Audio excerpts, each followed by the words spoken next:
அஸ்ஸலாமு அலைக்கும் வரஹ்மத்துல்லாஹி வபரகாத்துஹ். அளவற்ற அருளாளனும் நிகரற்ற அன்புடையனுமாகிய அல்லாஹ்விற்கு எல்லா புகழும்.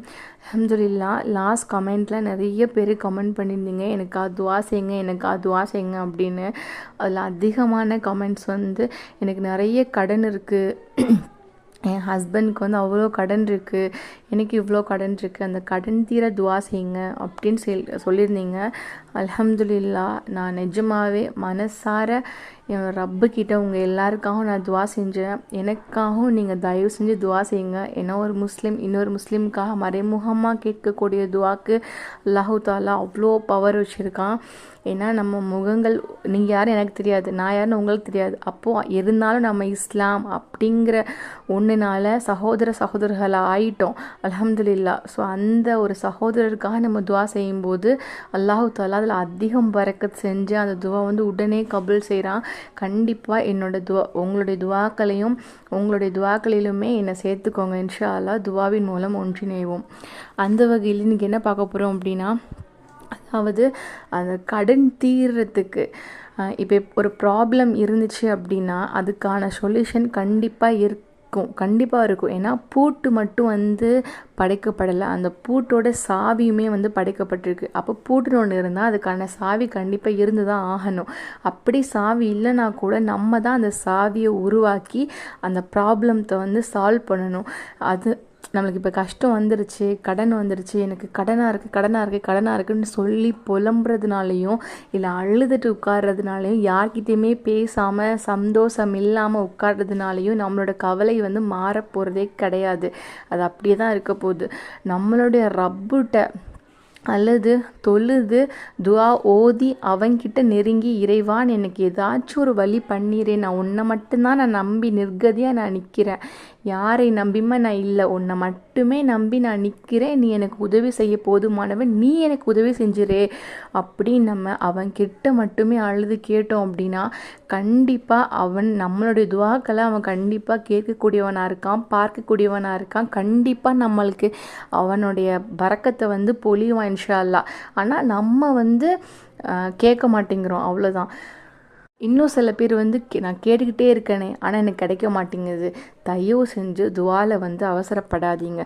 நம்மளுடைய துவா நான் கேட்டேனே எனக்கு கிடைக்கலையே அப்படின்னு அவசரப்படாத வரைக்கும் நம்மளுடைய துவா கபுலாயிட்டே இருக்கும் மாஷா அல்லாஹ். ஸோ தயவு செஞ்சு துவாவில் அவசரப்படாதீங்க.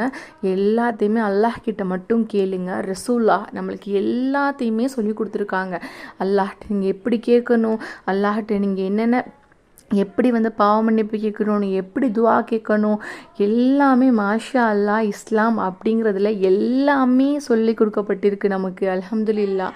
அந்த வகையில் இன்றைக்கி என்ன துவா அப்படின்னா, கடன் நீங்கிறதுக்காக அல்லாஹும்ம இன்னி அஊது பிக்க மினல் ஹம்மி வல் ஹஸ்னி வல் அஜ்ஸி வல் கஸ்லி வல் புக்லி வல் ஜுப்னி வல் தைனி வ கலபத்திர் ரிஜால்.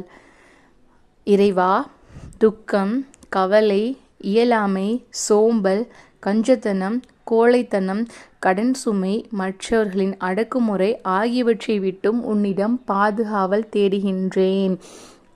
எவ்வளோ ஒரு அழகான துவா பார்த்தீங்களா?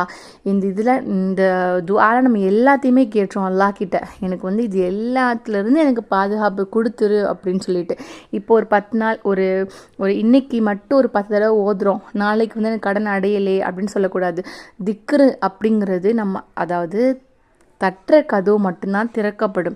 அது மாதிரி கேட்டுக்கிட்டே இருக்கவங்களுக்கு தான் துவா கபுல் ஆகும். அதனால அல்லாஹ்கிட்ட கேட்டுகிட்டே இருங்க, உங்களுடைய கதவுகளை தட்டிக்கிட்டே இருங்க. கண்டிப்பாக தட்டுற கதவு மட்டும்தான் நம்மளுக்கு திறக்கும் இன்ஷா அல்லாஹ். அது மாதிரி அல்லாஹ்கிட்ட கேட்டுகிட்டே இருங்க. இன்றைக்கி கேட்டேன் நாளைக்கு கேட்கல அப்படின்னு இருக்காமல் அல்லாஹ்கிட்ட தொடர்ந்து கேளுங்க. நம்மளுடைய துவா கபுல் ஆகிற வரைக்கும் அல்லாஹ்கிட்ட கேட்டுக்கிட்டே இருங்க. இந்த ஒரு அழகான திக்கர் கடன் சுமையிலேருந்து நம்மளை கண்டிப்பாக விலக்கும். அல்லாஹ்கிட்ட சஜ்தால விழுந்து அழுது அல்லாஹ்கிட்ட கேளுங்க. நம்மளுடைய கடன்களின் பாரங்களை அல்லாஹ் தாலா கண்டிப்பாக போக்கி நம்மளுக்கு அழகான ஒரு வாழ்க்கை ஏற்படுத்தி தருவான் இன்ஷா அல்லாஹ். அதில் எந்த வித மாற்றமே கிடையாது. அல்லாஹை மட்டும் மட்டுமே முழுமையாக நம்பி இந்த துவாவை அதிகமாக ஒவ்வொரு ஃபர்லான தொழுகைக்கு பின்னாடியும் அதிகமாக கேளுங்க. இன்ஷா அல்லாஹ் கண்டிப்பாக அல்லாஹு தாலா கபுல் செய்யக்கூடியவனாக இருக்கான். நம்ம எந்த அளவுக்கு அல்லாஹ்ட்ட கேட்குறோமோ அந்த அளவுக்கு நம்மளுக்கே மன ஒரு திருப்தியும் இருக்கும். அல்ஹம்துலில்லாஹ் அல்லாஹ்ட்ட நம்ம கேட்டிருக்கோம், நம்மளுக்கு கண்டிப்பாக ஏதாச்சும் ஒரு வழியில் நம்மளுக்கு தந்துருவான் அப்படிங்கிற நம்பிக்கையில் தெளிவாக இருங்க.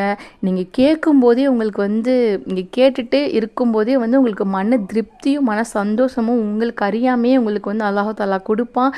நிச்சயமாக நம்மளுடைய இதுவாக அல்லாஹு தாலா கபுல் செய்வான். அல்லாஹ் கிட்ட கேட்கும்போது ஒருபோதும் வெறுப்படையாதீங்க, பொறுமையாக இருங்க. பொறுமையாக மகத்தான கூலி காத்துக்கிட்டு இருக்கு. இன்ஷா அல்லாஹ் கவலைப்படாமல் இந்த துவாவை அதிகமாக ஓதுங்க. நம்மளுடைய கடன்களுக்கு அவன் பொறுப்பாளன் இன்ஷா அல்லாஹ்.